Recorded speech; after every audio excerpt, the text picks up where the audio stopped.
राधे राधे। जय श्री कृष्णा। श्री हरिदास कुंज बिहारी की आप सभी का बहुत बहुत स्वागत है आपके अपने चैनल अन्नपूर्णा की रसोई 36 में। जैसा कि आप सभी को पता है कि भयंकर गर्मियां पड़ने लगी हैं। ज्येष्ठ माह स्टार्ट हो चुका है। ज्येष्ठ माह में गर्मी बहुत ज्यादा पड़ती है और हमारे जगन्नाथ स्वामी भगवान को, हमारे ठाकुर जी को गर्मी बहुत ज्यादा लगती है। तो गर्मी से राहत दिलाने के लिए हमें ठाकुर जी की सेवा कैसे करनी चाहिए, आज की इस वीडियो में मैं आप लोगों को बताने वाली हूँ। तो हमारे ठाकुर जी का स्नान हो चुका है, तो गर्मियों के मौसम में ठाकुर जी का डेली स्नान करवाना चाहिए।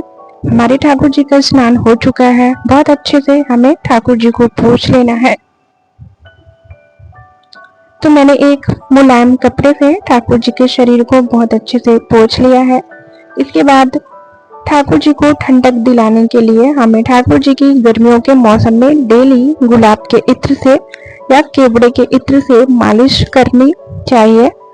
तो मैं स्नान कराने के बाद अपने ठाकुर जी की डेली गुलाब के इत्र से मालिश जरूर करती हूँ। इससे हमारे ठाकुर जी को बहुत ज्यादा ठंडक मिलती है, उनके हाथ पैरों को आराम मिलता है।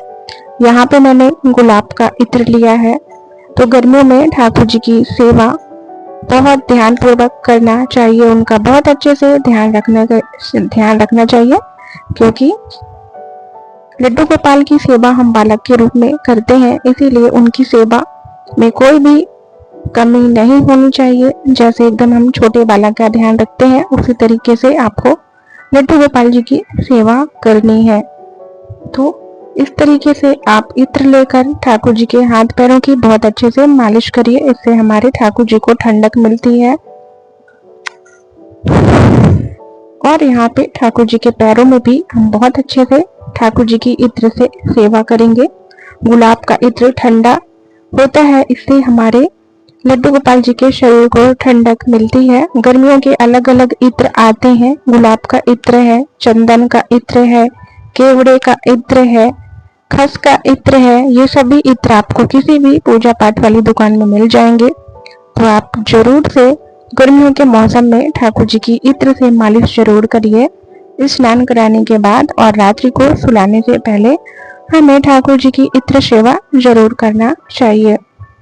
एकदम हल्के हल्के हाथों से धीरे धीरे ठाकुर जी के पूरे शरीरों में हमें मसाज देनी है। हाथ एकदम हल्का रखना है। चरणों से शुरू करेंगे, धीरे धीरे धीरे धीरे। हमारे ठाकुर जी एकदम बालक रूप है और 24 घंटे वो खड़े रहते हैं या बैठे रहते हैं, जिससे कि हाथ पैरों में बहुत ज्यादा दर्द हो जाता है। इसीलिए ठाकुर जी की इत्र से मालिश जरूर करना चाहिए। तो डेली मैं स्नान करवाने के बाद अपने ठाकुर जी की इत्र से मालिश जरूर करती हूँ। अगर आपके घर में भी ठाकुर जी का विग्रह है तो आप उनकी सेवा एकदम बहुत अच्छे से छोटे बालक की तरह करिए। तो मेरा मॉर्निंग रूटीन लड्डू गोपाल जी के साथ कुछ इसी तरीके से स्टार्ट होता है। आप लोगों को वीडियो पसंद आई हो तो राधे राधे जरूर टाइप करिएगा।